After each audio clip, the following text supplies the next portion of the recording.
this reaction, and I saw this late last night, his reaction is all you need to know. Make sure they deny. What do you think they're going to run here? Okay, first season opener ever in the history of this league. And I want to know who she's talking to. Bree January is on the right side right here drinking. Who could she have been asking this question to? Where both teams... Watch that moment carefully when the headset comes off and the glasses hit the table. That's not emotion. That's a coach watching her worst fears play out possession by possession. Because the real story wasn't the loss itself, it was the chaos inside that huddle. Stephanie White, late in the fourth quarter of opening night, asking her own bench, "What do you think they'll go to here?" Championship-level teams don't sound like that. That sounds like a staff completely caught off guard. Well, we've got the continued fallout from the Indiana Fever loss to the Dallas Wings at home in the home opener to a team that won 10 games last year. The fallout is getting, the fandom getting loud. By fandom, I mean Caitlin Clark fandom. You had a lot of things coming out of that. You had the great mystery of back injury. Is it a back injury compensating for something else? Was it a hip flexor? Was it... The Indiana Fever just got stunned in their own home opener by the Dallas Wings, a team that barely scraped together 10 wins all last season. And this wasn't some last-second heartbreak. This was a complete collapse. Over 100 points allowed by a team led by a coach who spent months promising a tougher, defensive identity. But the real explosion didn't happen on the court. It happened online. Caitlin Clark's fan base saw every crack in this team long before opening night, and now they're unloading all of it at once. The numbers underneath the final score posts say everything. Barely 1,500 likes and almost 4,000 comments. On social media, that kind of ratio doesn't signal frustration. It signals full-blown outrage. I stressed enough in my reaction video yesterday is the second team, the second unit, the bench is not good. It's not. I said yesterday, I watched the Liberty play the other day. The game had gotten so far away, they had their second unit. Their second unit would beat the living shit out of our second unit. They'll run us out of the building if we're not careful. And here's the part that makes this look even worse. The Fever's second unit isn't just struggling, they're getting completely overwhelmed. These bench players are supposed to bring energy, stability, depth. Instead, they look physically outmatched the second they step on the floor. Put that group against a team like the Liberty, and their second unit would blow this bench apart before halftime. That's not exaggeration. That's roster construction failure. Indiana spent the offseason prioritizing defensive-minded guards, and now they're paying the price with a lineup that lacks size, lacks length, and has almost no versatility. The scary part? Analysts and fans were warning about this exact problem months ago. Oh, I was having a conversation behind the scenes and we were talking about automatic wins. The only automatic wins we could think of behind the scenes in a conversation between 3 or 4 of us was the Sun and the Fire as automatic wins against this team. Everybody else got a chance.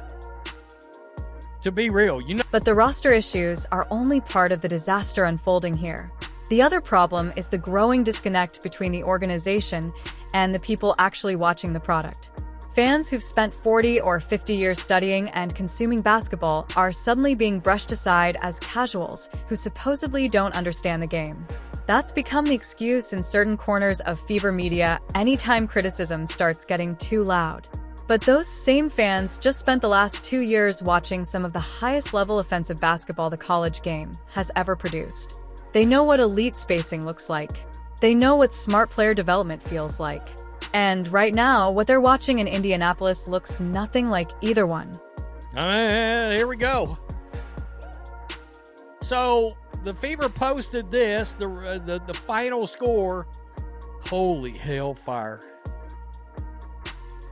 I mean, 1.5, 1.6 thousand likes to nearly 400 comments. That is not the ratio that you are trying to see. Fire White, no size playing CC off ball.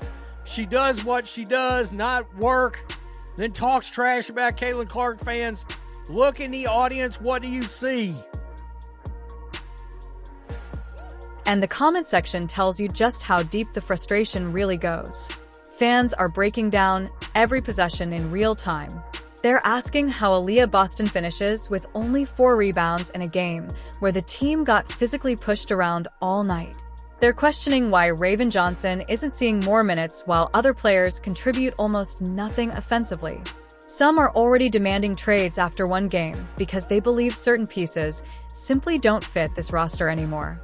But the loudest complaint keeps coming back to the same issue. Why is nobody setting proper screens for Caitlin Clark while she's getting bumped, grabbed, and pressured the entire game? Those aren't random emotional reactions from casual viewers. Those are basic basketball fundamentals people are watching this team fail to execute possession after possession. We haven't spent the last 6 decades watching the best basketball on earth.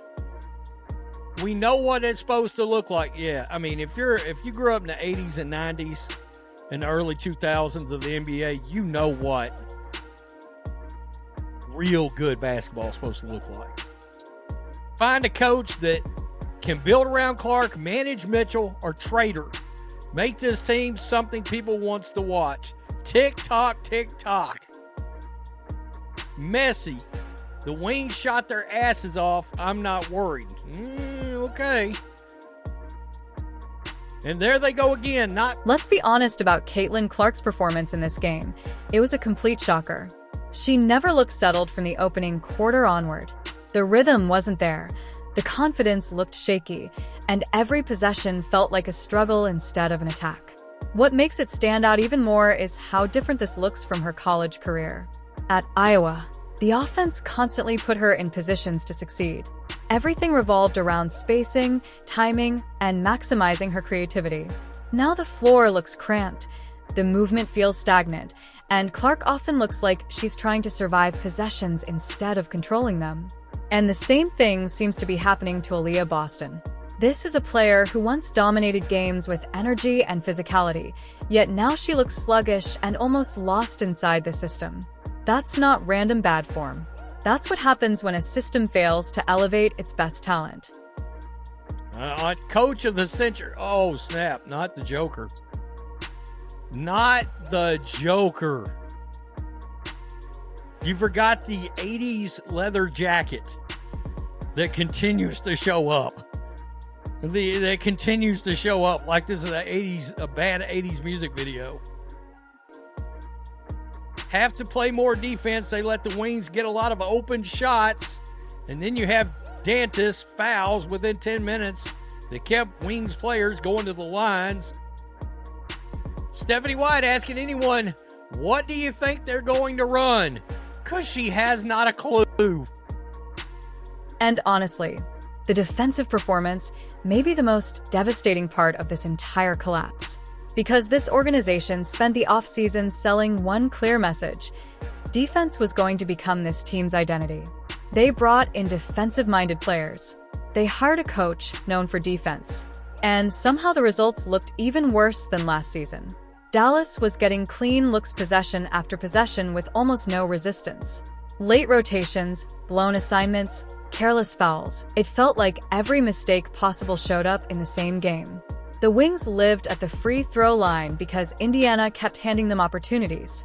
And remember, this wasn't happening against a championship contender. This was a Dallas team that won only 10 games last year. That's what makes the performance so alarming. This wasn't a hard-fought defensive battle that slipped away late. This was a complete systems failure, where the entire game plan got exposed from start to finish. Defense, uncoordinated offense, a lot of work to do. Boy, I'm going to tell you. I'm going to tell you now.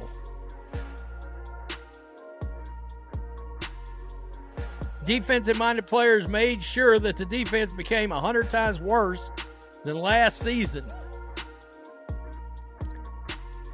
Honestly, it's pretty clear to say fire Stephanie White. How the hell does AB only got 4 rebounds? Why is Raven Johnson not playing more minutes? MHA and DD are effing trash. Cut or trade them. They do nothing. Give Caitlin the effing ball. Why does no one on the Fever set screens for Caitlin when she is literally hacked all night and nobody cares? Very pathetic, Fever. I hope either Caitlin Clark quits on you, you lose every game. Now here's where the situation starts getting genuinely uncomfortable for the Indiana Fever. Some fans aren't just frustrated anymore, they're completely checking out.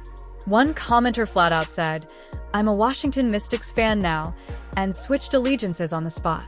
Another predicted Caitlin Clark will either quit on the team mentally or this roster is headed toward a disaster season.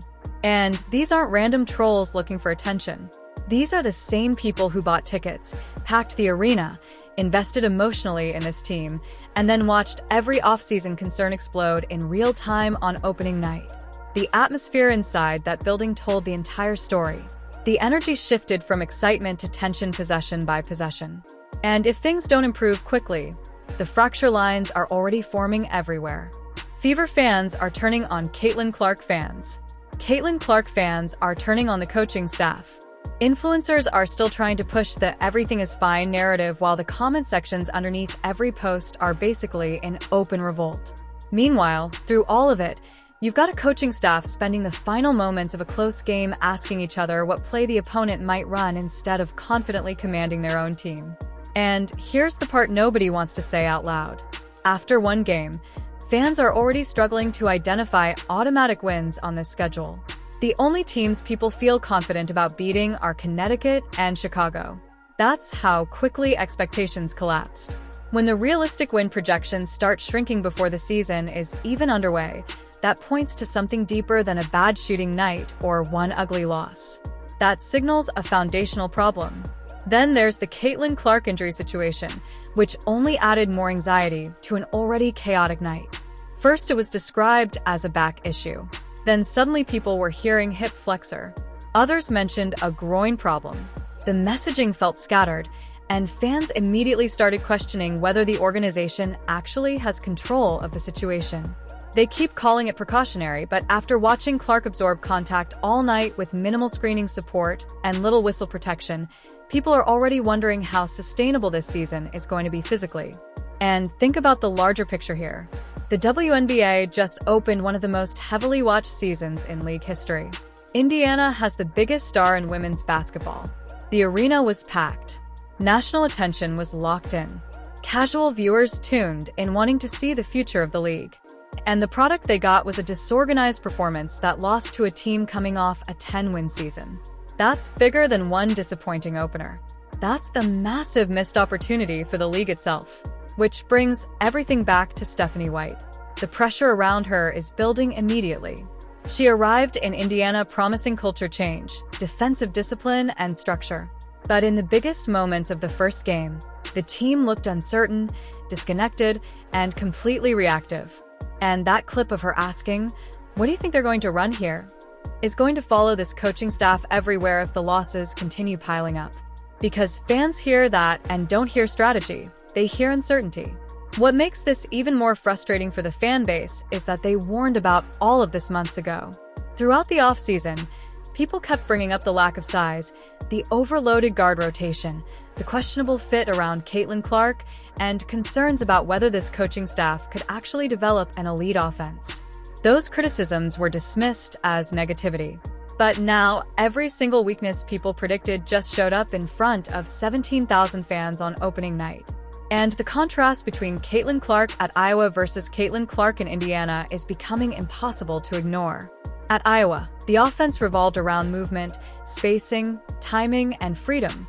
Screens were constant. Teammates understood their roles. The entire system amplified what made her dangerous. In Indiana, there are stretches where she's standing off ball, fighting through physical defense without support, and operating inside an offense that often looks completely disconnected from her strengths. That's not just a player issue. That's coaching. That's system design. The reason longtime basketball fans are reacting so strongly is because they recognize what functional basketball is supposed to look like. Fans who grew up watching championship teams in the 80s, 90s, and 2000s understand spacing, defensive rotations, player movement and roster balance. So when they say, "This doesn't look right," they're not being casual fans. They're identifying missing fundamentals. And the backlash online is only getting louder. Fans are already calling for coaching changes after one game. They're demanding trades. They're questioning front office decisions. Some are abandoning the team entirely. That's what happens when you inherit the biggest spotlight women's basketball has ever had and fail to match the expectations attached to it. So now the question becomes simple. Does the Fever front office recognize they have a serious problem developing in front of them, or are they going to treat this as one overreaction to opening night and hope everything fixes itself? Because the fans aren't waiting patiently anymore. They're already forming opinions. They're already losing confidence. And if the performances keep looking like this, the disconnect between the organization and its fan base is only going to get uglier from here.